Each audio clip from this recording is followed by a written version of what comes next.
Assalamualaikum warahmatullahi wabarakatuh. Perkenalkan, nama saya Liza Getia Juliana dengan ujung NIM 058 dari kelas L2 Ilmu Kelautan angkatan 2023 Universitas Sriwijaya.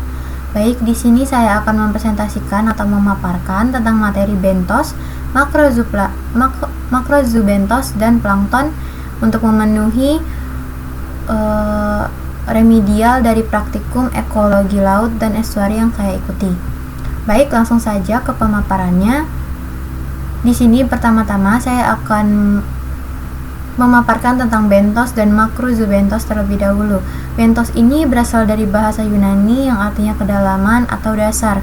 Kemudian makro itu artinya organisme yang dapat dilihat tanpa menggunakan alat bantu penglihatan atau dapat dilihat dengan secara langsung. Sedangkan zoo adalah hewan atau binatang. Dan bentos adalah kedalaman atau dasar. Jadi zoobentos itu mungkin bentik, bisa dikatakan seperti itu. Jadi makrozoobentos adalah organisme bentik yang dapat dilihat secara langsung tanpa menggunakan alat bantu yang hidup di dasar perairan, baik itu perairan laut, perairan sungai ataupun danau dan perairan lainnya. Kemudian berikutnya saya akan menjelaskan tentang pembagian makro zooplankton. Yang pertama itu ada berdasarkan cara dia mendapatkan makanan, yaitu pertama filter feeder. Filter feeder ini cara dari organisme mencari makan dengan menyaring padatan tersuspensi yang ada di dalam yang menyatu dengan air. Kemudian deposit feeder adalah organisme yang mendapatkan makanannya di dasar perairan atau seperti sisa makanan gitu. Kemudian grazer ini adalah organisme yang memakan tumbuhan seperti alga seperti itu. Kemudian sedangkan predator itu adalah hewan yang memakan sesama. Memakan sesama di sini dalam artian memakan bangkai atau jasad dari hewan yang sudah mati sebelumnya. Kemudian saya akan menjelaskan lagi tentang pembagian makrozoobentos berdasarkan ukurannya, yaitu ada makrofauna, mesofauna, dan mikrofauna. Makrofauna ini bentos yang memiliki ukuran di atas atau lebih dari 0,5 mm.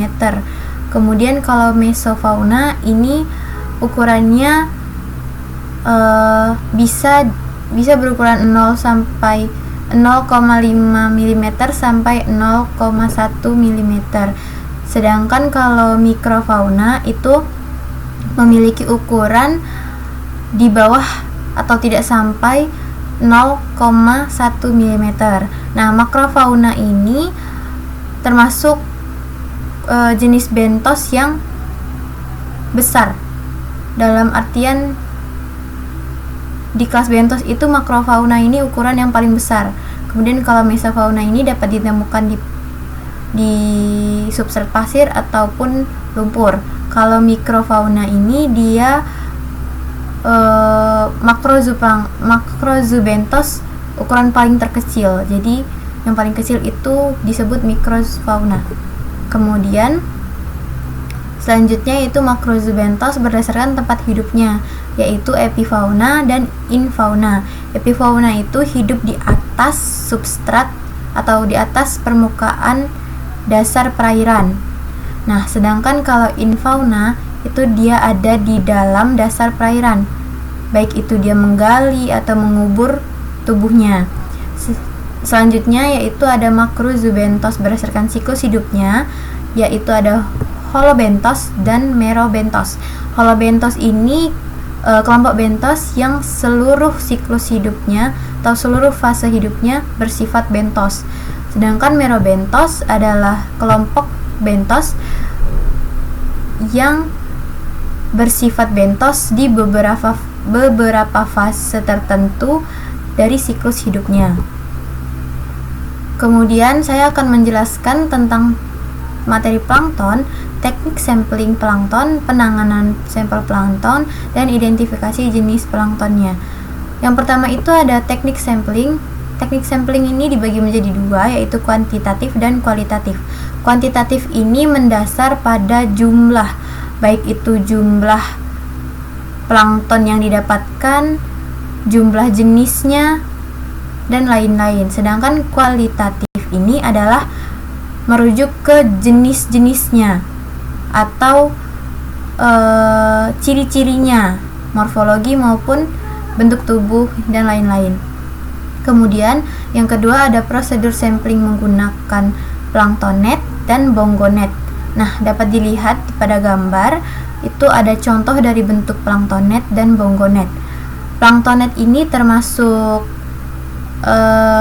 alat tangkap plankton yang pasif karena dia digunakan dengan cara dipegang lalu menyaring air dari atas itu. Nanti menyaring airnya berangsur-angsur dengan metode. Nah, nanti sampelnya itu atau planktonnya itu akan terkumpul di bagian bawah si saringan ini. Bagian bawah ini biasanya dapat berupa botol atau pipa yang ada tutupnya gitu nanti. Nah, kemudian ada bongonet. Bongonet ini adalah